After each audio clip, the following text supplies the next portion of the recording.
நீங்கள் பார்த்து கொண்டிருப்பது உங்கள் ரேமா டிவி. இது சத்தியத்திற்கு சாட்சி.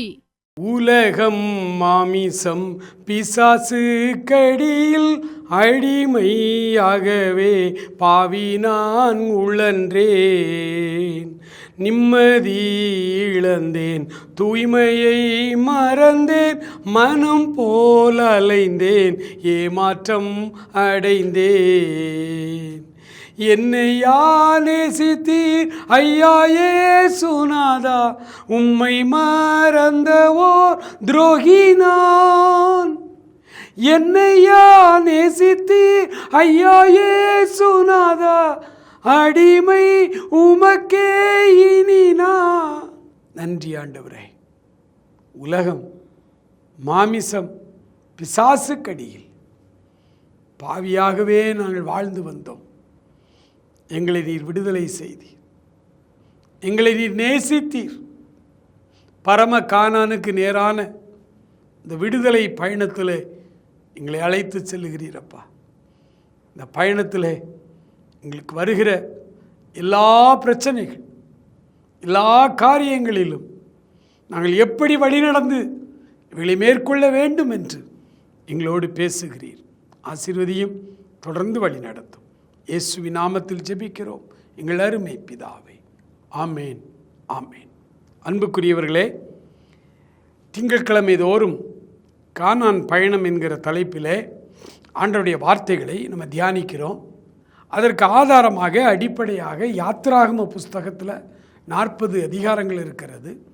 40 வருடங்கள் எகிப்திலிருந்து புறப்பட்ட இஸ்ரவேல் ஜனங்கள் வாக்குத்தத்தம் பண்ணப்பட்ட கானான் தேசம் செல்வதற்கு அவர்கள் 40 வருடங்கள் பயணம் செய்தார்கள். கத்தோலிக்க வேதாகமத்தில் யாத்ராகமம் என்று நம்முடைய வேதாகமங்களில் மொழிபெயர்க்கப்பட்டிருக்கிற இந்த வார்த்தையானது கத்தோலிக்க வேதாகமத்தில் எளிமையாக எல்லாரும் புரிந்து கொள்ளும்படி விடுதலை பயணம் என்று எழுதியிருக்கிறார்கள்.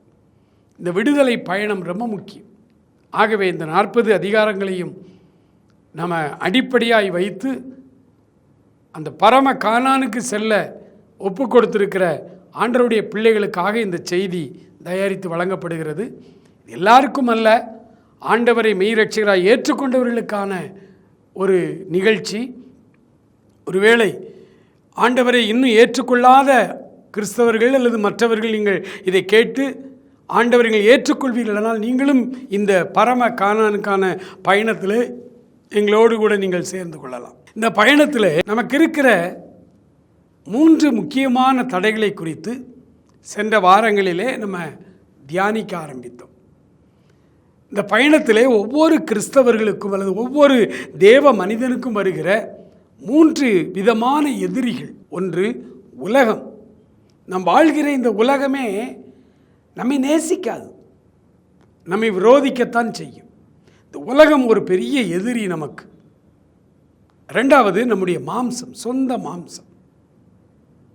இந்த சொந்த மாம்சமே நமக்கு எதிரி. ஒரு மனிதனுக்கு சத்துரு அவன் வீட்டாரே. இது நம்ம வாழ்கிற வீடு, இந்த மாம்சம்.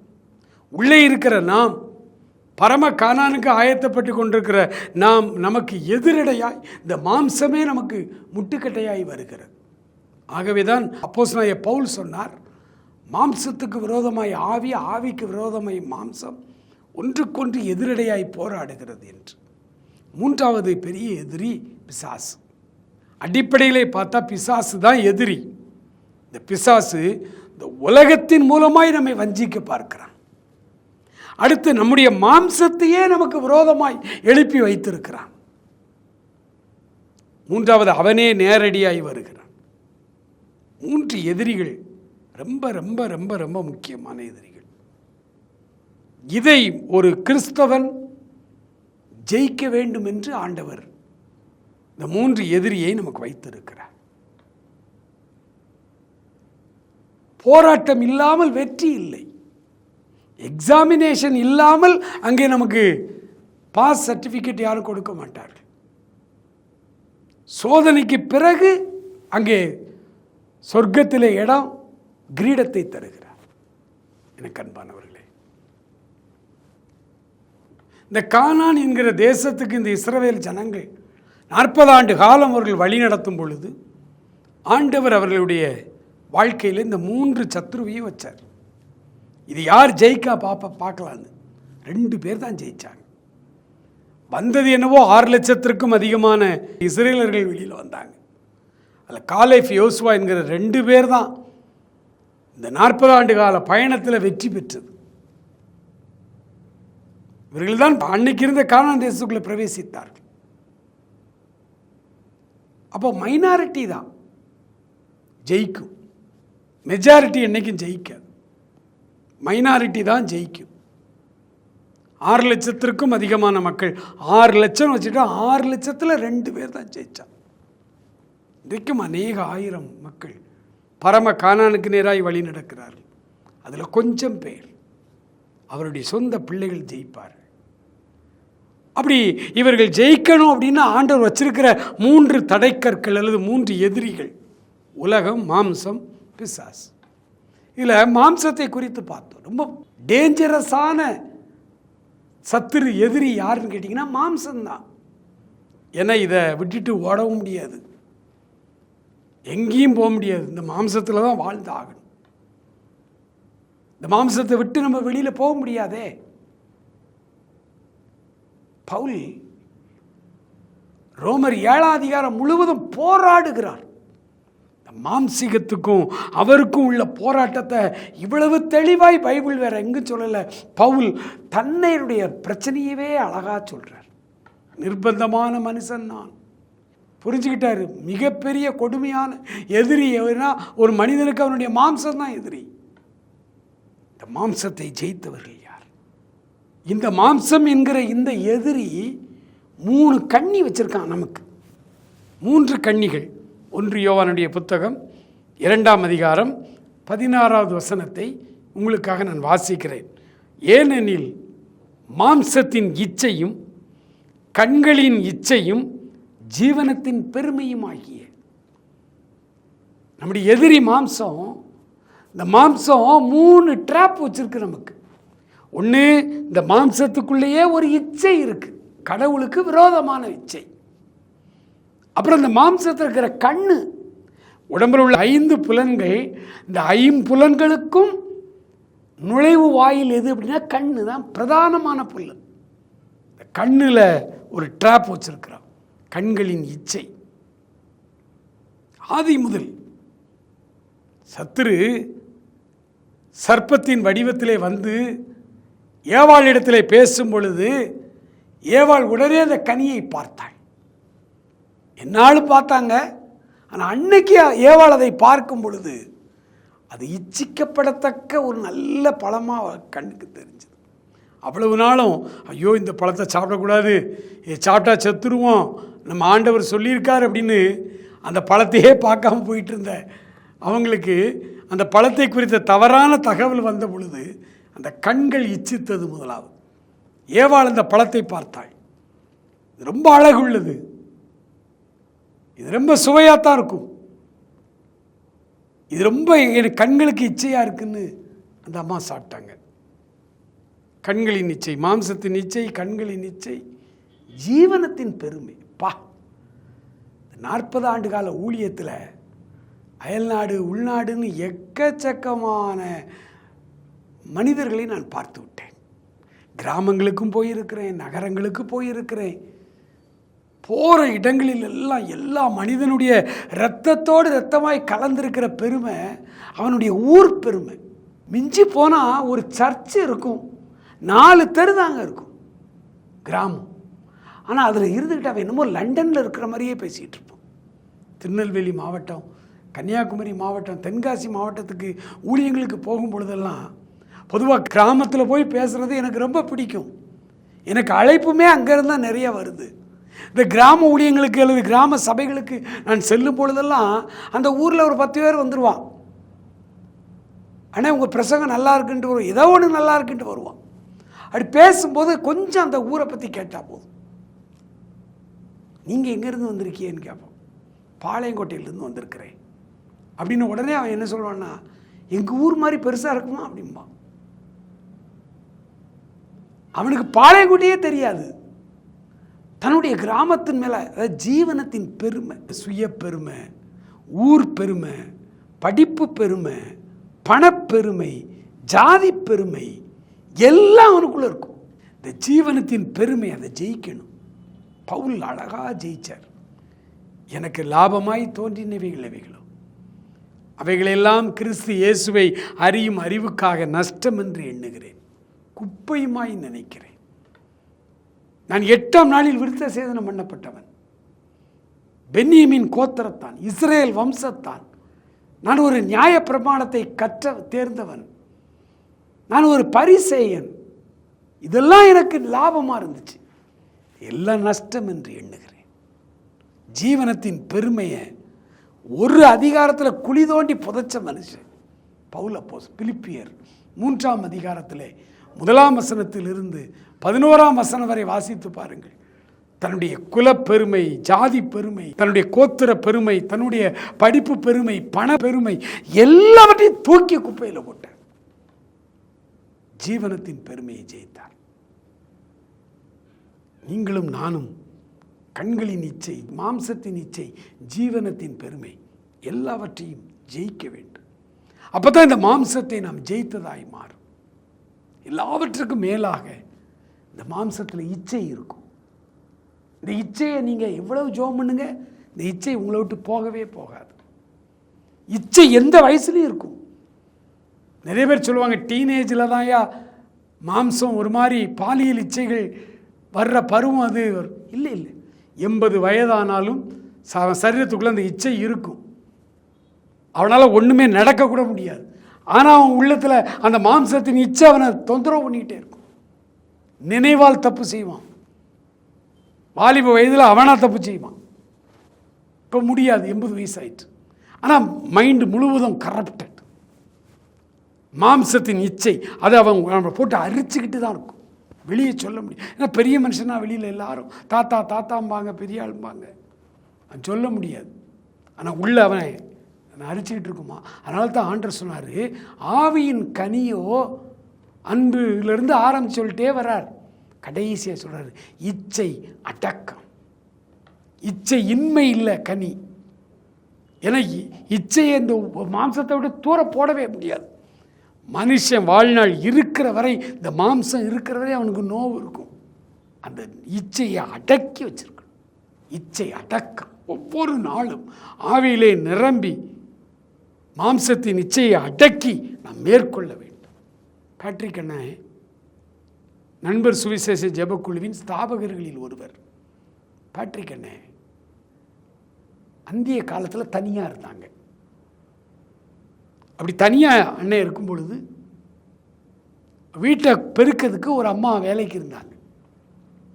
அண்ணன் சொல்லுவாங்களாம் அந்த அம்மாட்ட, அம்மா நான் தனியாக வீட்டில் இருந்தேன்னா நீ வரக்கூடாது, நான் 2-3 பேர்கிட்ட பேசிக்கிட்டு இருந்தேன்னா நீ உள்ளே வா,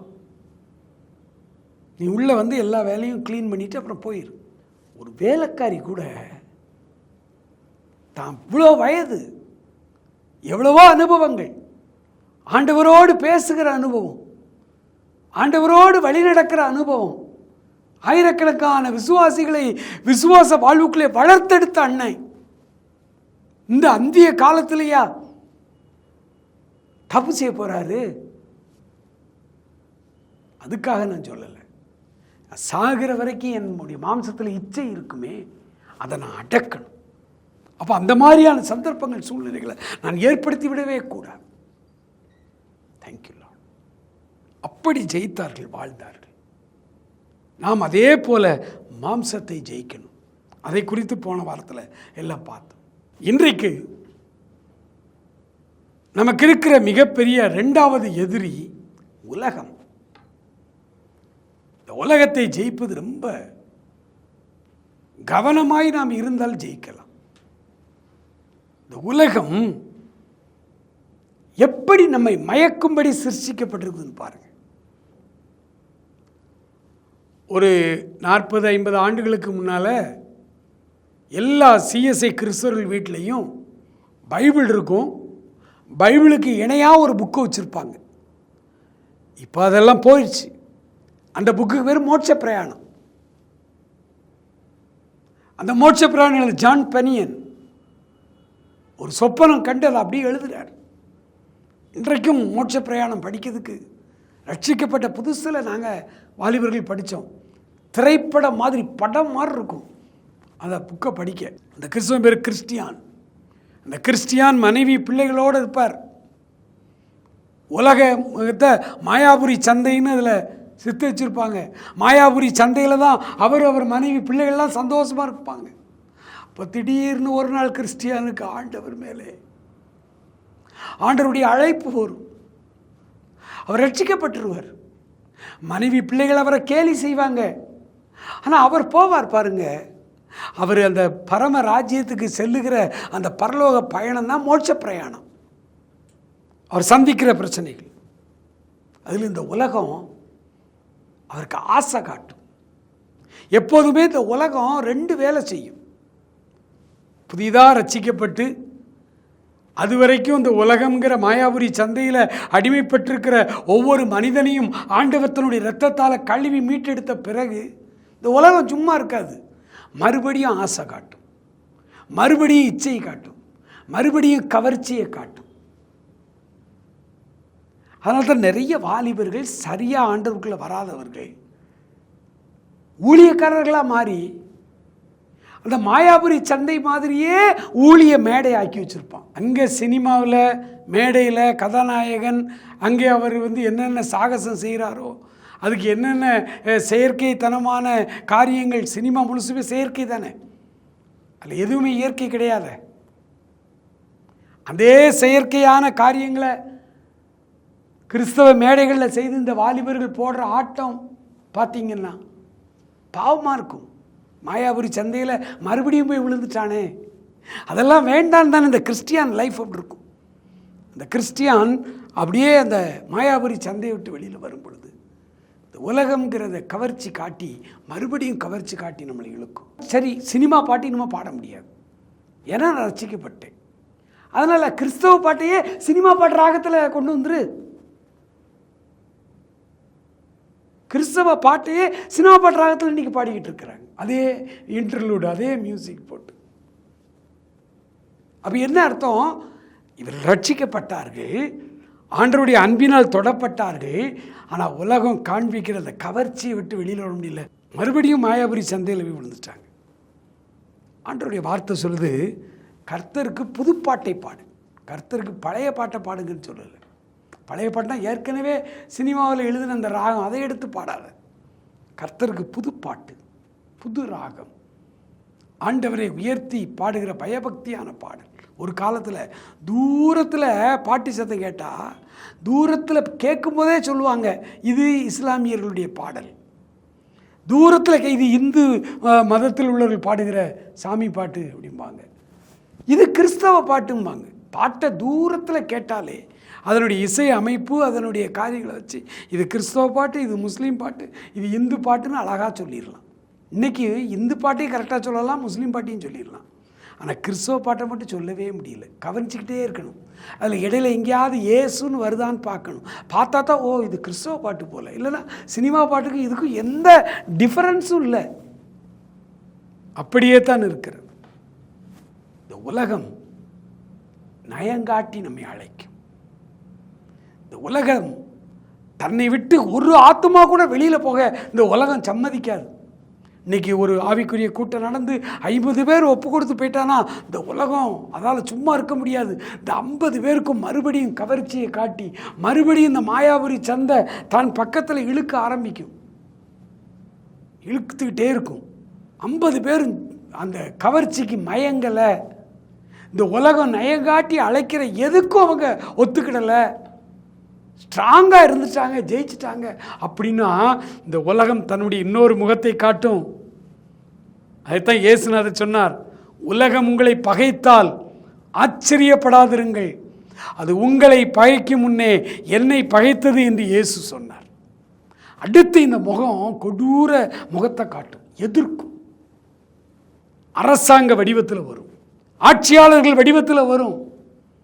கிறிஸ்தவர்களை நாட்டை விட்டே விரட்டணும்பான், ஜெபிக்க கூடாதும்பான், மைக்கு போட்டு பாடாதம்பான். தெருவில் நின்று பிரசங்கம் பண்ணாதம்பா.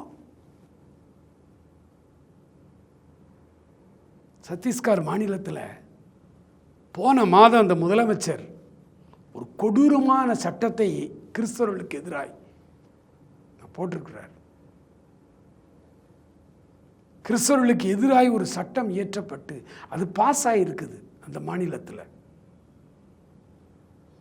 எந்த தெருவிலையும் நான் சும்மா கூட போக முடியாது. தமிழ்நாட்டிலேருந்து ஏன் இவன் வந்தான்னு கேட்குறான். மிக கொடுமையான ஒரு சூழ்நிலை சத்தீஸ்கர் மாவட்டத்தில் இருக்குது இந்தியாவில். மற்ற மாநிலத்தில் இல்லாத ஒரு அடக்குமுறை சட்டம் அந்த பழங்குடியின மக்களுக்கு சுவிசேஷம் அறிவிச்சிடக்கூடாது. இப்படி ஒரு கொடுமையான மாநிலம். இந்த உலகம் நயங்காட்டி பார்க்கும். நம்ம அதுக்கு சம்மதிக்கலை அப்படின்னா உலகம் நம்மளை எதிர்க்கும். சரி, இந்த உலகத்தை எப்படி ஜெயிக்கிறது? இந்த உலகத்தை ஜெயிக்கிறதுக்கு ஆண்டவர் நமக்கு ஒரு பெரிய ஆயுதத்தை கொடுத்திருக்கிறார். பெரிய ஆயுதம். அது இந்த உலகத்தையே ஜெயிக்கும். 2 கொரிந்தியருடைய புத்தகத்தில் 10ஆம் அதிகாரம் அதில் 4வது வசனத்தை உங்களுக்காக நான் வாசிக்கிறேன். எங்களுடைய போர் ஆயுதங்கள் மாம்சத்துக்கு ஏற்றவைகளாக இராமல் அரண்களை நிர்மூலமாக்குகிறதற்கு தேவ பலமுள்ளவைகளாக இருக்கிறது. எங்களுடைய போர் ஆயுதங்கள், ஆண்டவர் நம் கைகளிலே ஒரு ஆயுதங்களை கொடுத்திருக்கிறார். அந்த ஆயுதத்தில் ஒரு ஆயுதம்தான் இந்த உலகத்தை நாம் ஜெயிக்கக்கூடிய ஆயுதம். அந்த ஆயுதத்தை குறித்து வாசிக்கிறேன். அப்போஸ்தலர் நடவடிக்கைகளின் புத்தகத்தில் 3ஆம் அதிகாரம் 16வது வசனத்தில் அந்த ஆயுதம் இருக்குது. அவருடைய நாமத்தை பற்றும் விசுவாசத்தினாலே, அவருடைய நாமமே நீங்கள் பார்த்து அறிந்திருக்கிற இவனை பலப்படுத்தினது. அவரால் உண்டாகிய விசுவாசமே உங்கள் எல்லாருக்கும் முன்பாக இந்த சர்வாங்க சுகத்தை இவனுக்கு கொடுத்தது. விசுவாசம். 1 யோவான் 4ஆம் அதிகாரத்தில் தான் அவர் சொல்கிறாரு, உங்களுடைய விசுவாசமே இந்த உலகத்தை ஜெயிக்கிற ஜெயம். கண்பான ஆண்டவருடைய பிள்ளைகளே, ஆண்டவர் நமக்கு முன்பாய் வைத்திருக்கிற 3 எதிரிகளிலே முதல் எதிரி மாம்சம். கொஞ்சம் கொடுமையான விரோதி. அது ரொம்ப கவனமாக இருக்கணும். வாழ்நாள் முழுசும் கவனமாக இருக்கணும். 2வது உலகம். உலகம் ஃபஸ்ட்டு நம்மளை நயங்காட்டி இழுக்கும். எல்லாரும் செய்கிறது தானே, இதெல்லாம் ஒரு தப்பா? நயங்காட்டி அழைக்கும் இந்த உலகம். அதில் அந்த உலகத்தால் நம்மளை கரப்படுத்த முடியலைன்னா உலகம் அப்படியே திரும்பிக்கிடும், நம்ம எதிர்க்கும், நமக்கு விரோதமாக அது நம்ம வரும், சீறி பாயும். அது இந்த உலகத்தை ஜெயிக்கணும்னா ஒரே ஒரு காரியம்தான், பை ஃபெய்த். தன் விசுவாசத்தினாலே. உங்கள் விசுவாசமே உலகத்தை ஜெயிக்கிற ஜெயம். உலகத்தையும் உலகத்தினுடைய ஆசாபாச இச்சைகளையும் இந்த உலகத்திலிருந்து வருகிற உபத்திரவங்களையும் இந்த உலகத்திலிருந்து வருகிற நன்மைகள் நீங்கள் எல்லாத்தையும் ஜெயிக்கணும் அப்படின்னா நமக்கு இருக்க வேண்டியது ஆழ்ந்த நம்பிக்கை, விசுவாசம். ஆண்டவர் மேல் நாம் வைத்திருக்கிற அந்த நம்பிக்கை, அளவற்ற நம்பிக்கை நம்மை காப்பாற்றும். இனி வருகிற காலம், இந்த உலகம் உபத்திரவ காலத்துக்குள்ளே வருகிறது. இந்த உலகம் நம்மளை அப்படி பயமுறுத்தும், கிறிஸ்தவர்களை முழுகும்படியா, கபலீகரம் பண்ணும்படியாய் உள்ள வரும். ஆலயங்கள் ஒருவேளை அடைக்கப்படும். பைபிள் எடுத்து வாசிப்பது கொடுமையான குற்றமாய் அறிவிக்கப்படும். 4 பேர் சேர்ந்து ஜெபிப்பது அங்கே தேச துரோகம் என்று சொல்லப்படுகிற காலம் வரும். அந்த காலம் வரப்போகிறது. அந்த இருண்ட காலம் வரும் முன்னே என் மகனே, மகளே, விசுவாசத்திலே உன்னை ஆயத்தப்படுத்திக்கொள். விசுவாசத்தால் உன்னை ஸ்திரப்படுத்திக்கொள். விசுவாசமே உலகத்தை ஜெயிக்கிற ஜெயம். ஆண்டவருடைய சமூகத்தில் நாம் இந்த நாளிலிருந்து நம்முடைய விசுவாச வாழ்வை சரி செய்து கொள்ள வேண்டும். ஜெபிப்போம். மகா இரக்கமுள்ள எங்கள் ஆண்டவரே, நன்றி நிறைந்த உள்ளத்தோடு உம்மை நாங்கள் துதிக்கிறோம், ஸ்தோத்திரிக்கிறோம். அப்பா, மகா பெரிய விரோதிகள், 3 விரோதிகளிலே 2வது விரோதியாக இருக்கிற உலகத்தை ஜெயிக்கிற ஜெயம் எங்களுக்கு கொடுக்கப்பட்டிருக்கிற விசுவாசம் என்று சொன்னீங்களே, அந்த விசுவாசத்தில் எங்களை உறுதிப்படுத்திக் கொள்ள, அந்த விசுவாசத்தில் நாங்கள் எங்களை தகுதிப்படுத்திக் கொள்ள, அந்த விசுவாசத்தில் எங்களை நான் பலப்படுத்திக் கொள்ள எங்களுக்கு உதவி செய்யும். ஆசீர்வதியும். இயேசுவின் நாமத்தில் ஜெபிக்கிறோம் பிதாவே. ஆமென். ஆமென்.